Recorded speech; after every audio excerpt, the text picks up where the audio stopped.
Welcome to the video, Making Personal Growth Easy, the Hidden Secret of Constructionism. My name is Dr. Stephen Bacon. I'm a clinical psychologist in Santa Barbara, California, and I've spent the past decade writing books and researching exactly how psychotherapy works. There are no spirits. During the course of the videos, we have frequently revisited the metaphor of the exorcism culture and its malevolent spirits. We can all imagine a typical individual in that culture and how they might feel if they learned that the spirits are a construct and that they have no existence in fundamental reality. That person would have a remarkable experience of freedom compared to their friends and acquaintances. While they would not be free from suffering, they would be free to deal with it in a different manner. Without the intervening explanations of spirit possession and the need for exorcisms, they would be able to confront each life challenge and problem with all of their resources, free from imposed pathologies and self-deprecating feelings and ideas. Perhaps even more important, thinking about how easily people change, even when the exorcists and the clients are confused about the existence of the spirits and the literal impotence of the exorcisms, could fill them with optimism about their own capacity to change. Finally, they would be free to experience the joys and meanings of the world without the ever-looming specter of malevolent spirits. Western explanations are just as constructed. Review the examples of constructionism from the last video. The explanations of the critical father, social rejection, and insecure attachment. Compare them to the no spirits idea. First, none of them are true. They are just as invented as the spirit possession theory. Why? Because well-trained and experienced therapists push theories that significantly diverge from each other. Remember, there are over 300 schools of therapy. While it's not fair to say that Western psychotherapy has 300 theories of why our imaginary person has panic attacks, it is fair to say that the lack of agreement means that no one has the truth. How do we know that for sure? Because if one approach did have the truth, it would work better than the others, and the research tells us that all these constructed explanations work equivalently. The power of beliefs. Just as significantly, the therapists advancing these ideas believe that they are true, and they convince their clients they are true. And then something strange happens. Even though the explanation is untrue, and even though the therapist and clients are significantly confused, when the client goes through the healing prescription, they mostly get better. At this point, there is an exact correlation with spirit possession. The spirits are made up, our explanations are made up. The exorcists and psychotherapists believe in something untrue, and they convince their clients to believe in something untrue. And even though everything is unreal, in the exorcism culture and in Western culture, the clients get better. Optimism and insight. This is an example of the blind leading the blind, but fortunately, no one walks off a cliff and most people get better. This rather bizarre situation implies that if these confused strategies work, change must be easy. If significantly diluted exorcists, therapists convince equally confused clients to do something, the healing prescription, that is actually unrelated to the cause of their suffering, and they still get better, change must be easy. This confused process could never change something solid and real. The fact that we regularly see change tells us what is changing: beliefs and expectations. Our constructed processes can only change constructions. Our rituals can only change inner attitudes and perspectives. Our psychopathologies are as invented as the processes that cure them. They are no more real than spirit possession and exorcisms. With these observations, we have now arrived at the Western version of the insight: there are no spirits. Change is easy. Yes, it really is that easy. This is the secret knowledge about change that has been hidden from you. You probably feel two things: a stirring excitement that it really might be this easy, and an underlying feeling of caution because somehow you know it can't be this easy. Both of your feelings are justified, and we will explore each of them in the remainder of this video. At this point, one can be aware that this insight about your essential freedom is what makes this approach different from a standard personal growth approach. It will be central to everything we do and discuss. The utility of caution. Simultaneously, your caution is not misplaced. Unfortunately, this level of freedom is not as simple as merely saying there are no spirits, or the Western version, our ideas about psychopathology, change, and personal growth are constructed. Yes, these statements are true, but we are going to discover that there are forces within the psyche that block our abilities to profoundly and immediately profit from the new insight. In that sense, we are at the beginning point, not the end point. We will need to undertake a somewhat challenging journey involving exploration of our assumptions about suffering, meaning, and explanations, and learn to use discernment about what is real and what is constructed. While these limitations certainly exist, the individual embracing these insights has a significant edge over the one who continues to believe in the existence of the spirits. A pragmatic example. Fortunately, there already exists a set of classic philosophical ideas that can form a starting point on our journey. These ideas are embodied in a famous quotation from Shakespeare. There is nothing good or bad, but thinking makes it so. Imagine that you magically become capable of interacting with any life challenge in the spirit of this quotation. Because of your good attitude, you would be able to face any problem or suffering with your full resources, unhampered by negative attitudes, blaming, victimhood, and other impediments. This attitude is roughly equivalent to the exorcism individual who realizes there are no spirits. The problem is that while this kind of positive strategy is implicit in the quotation, it is very difficult to pull off in a sustained way in real life, as we often become flooded with feelings and negative thoughts that interfere with our best efforts. Insight alone isn't enough. A large part of these negative effects come from being flooded with associated feelings from the past.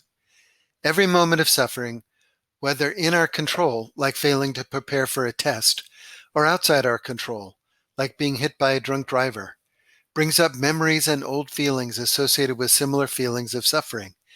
In that sense, we not only experience the current moment of suffering, but many of the previous feelings, thoughts, and meanings from many related sufferings. These associations, of course, exist not only in the conscious mind, but in memories, repressed or forgotten feelings, and even affect our biochemistry. As we will see in the subsequent videos, many of these associations were designed by evolution to maximize our chances of survival. Unfortunately, evolution paints with a broad brush, and certain residual anxieties and fears do more harm than good.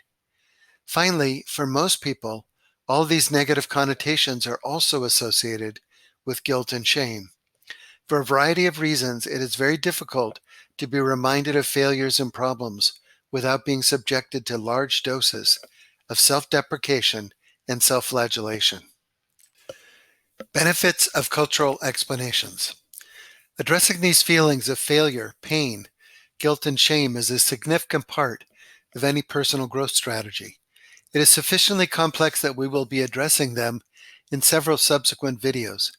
As one might imagine, dealing with these factors is significantly easier when one understands that most of them are constructed. The remainder of this video, however, focuses on freeing the conscious mind. We need to learn how to recognize when we are confusing a construction with something that exists in fundamental reality. We need to ensure that the conscious mind stays rooted in the concept there are no spirits. Before discarding extant explanations, however, we need to recognize that both the spirit explanation and the equivalent Western one, having a mental health problem is like having a disease, have benefits as well as drawbacks. They imbue our symptoms with a sense of order and control. They point toward a solution that will resolve the symptoms. They contribute to our sense of normality, given that other cultural members agree with these explanations. They exist for a reason, in that they promote predictability, responsibility, and stability. Downsides of cultural explanations. Particularly for those interested in growth, they also have downsides. The simplest downside is that they aren't true. Given this, all the energy we expend on elaborating on the explanations could be spent directly on resolving our problems and our suffering. Moreover, our helpers are also distracted by the constructed explanations and might be spending enormous resources figuring out our diagnosis, what kind of spirit it is, and the evidence-based intervention, the type of exorcism that will resolve it. But the biggest downside is that when we think the explanation is true, it reifies our pathology. The spirit becomes more and more real. This tends to make us feel that our problems are large, resistant to change, and terrifying. Conversely, when we know that the explanations are not true, and we witness people being cured all around us via placebo effects, beliefs, and expectancies, then we get optimistic and confident that resolving our issues is relatively easy. Accepting fluidity facilitates change. It's easy to see that spirits aren't real from outside that culture, but hard to understand from inside Western culture that the medical model doesn't apply to mental health and that our suffering, challenges, and problems are not like having an illness. We're trying to make the explanation for the symptoms disappear, just like the spirits disappear. If we can do it, we are allowed to enjoy the benefits of the Shakespeare strategy. The Shakespeare strategy is essentially fluid. It promises that we can change our suffering simply by changing our mind. Obviously, if our suffering is due to our mother dying, changing our mind doesn't restore her to life. But changing our mind changes the suffering because the Shakespeare strategy rests on the idea that the suffering is inside the mind, not out in the world. In that sense, suffering is entirely fluid, as fluid as changing a word, a thought, or a feeling. But something is real. Understanding and working with the fluid nature of constructed reality is indeed one of the primary roads to personal freedom and effectiveness. But fluidity is always in dialogue with what is solid, and mental health problems have parts that exist in fundamental reality. In that sense, there is a quality of reality to some explanations. To understand this in more detail, let's start with the experience of trauma. Suppose I survive a horrible home invasion where everyone in my family is killed except me. It's highly likely I'll suffer terrible PTSD symptoms, especially right after the incident. While the nature of any reaction to such a horrible event is complex, much of the reaction is due to evolution.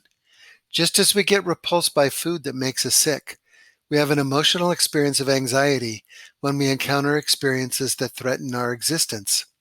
In this sense, severe PTSD or anxiety reactions to a home invasion would be considered natural, evolutionarily driven, and part of fundamental, not constructed reality. Time and social expectations. As time passes, for most of us, the anxiety fades. Again, this is assisted by evolution. If we almost died at a waterhole due to a predator attack, we would probably be terribly frightened on returning to the waterhole. However, if it was the only nearby waterhole, individuals who could resolve these PTSD experiences would be more evolutionarily successful. In some, we're selected to get terrified, and we're also selected to get over it. Being human, however, means that the getting over it phase is complicated by how we think about the experience. We'll get over it sooner if our thoughts and our social network support relatively rapid recovery. Imagine a special forces soldier. And we'll have a more extended anxiety period if our thoughts support that. Imagine a person who has a secondary gain from sustaining PTSD symptoms. This sense that our continued PTSD symptoms are affected by our thoughts is well illustrated by the history of the rampant fading seen in Victorian women. Putting aside the contributions of corsets and not being able to breathe, it was clear that upper-class women fainted easily after experiencing anything connected to an emotional shock, and working-class women were relatively immune. PTSD and Constructionism.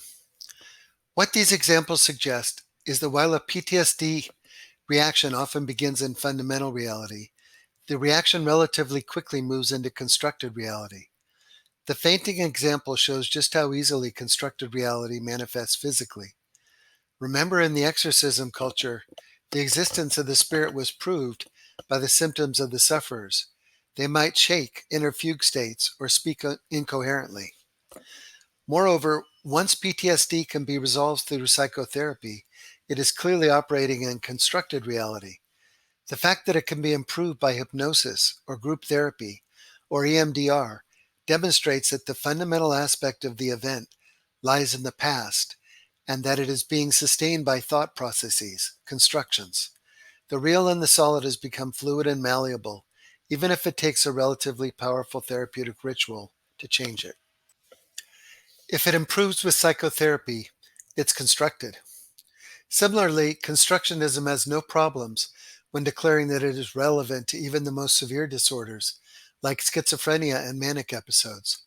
There's always a juncture point where the biochemical and fundamental reality intersect with constructed reality. Exactly where that juncture exists is a place of ongoing debate. However, understanding just how much is constructed, even with these issues, continues to open doors to better outcomes. That said, determining exactly where the line lies with such issues is more relevant to professional therapists than to personal growth seekers. Virtually all of personal growth lies in the realm of the constructed. If an issue can move forward as a result of psychotherapy, it moves better, further, and faster via a constructionist approach. In sum, while certain problems have an aspect that exists in fundamental reality, the vast majority of our challenges are constructed and amenable to a psychotherapeutic constructionist approach. Apollonian and Dionysian. What we begin to realize is that there is a kind of dialogue, a dialogue that sometimes degrades into a war, going on in our own psyches between fluidity and solidity. The Shakespeare quote advanced the idea that reality is fluid and can be changed by a thought or attitude, and conventional wisdom, with its diagnoses, personality types, traumas, and resistance, argues that mental health problems are real. Nietzsche coined a set of terms for this battle: Apollonian and Dionysian. Apollonian forces correspond to responsibility, stability, order, law, and control. Dionysian forces correspond to creativity, spontaneity, fluidity, change, and passion.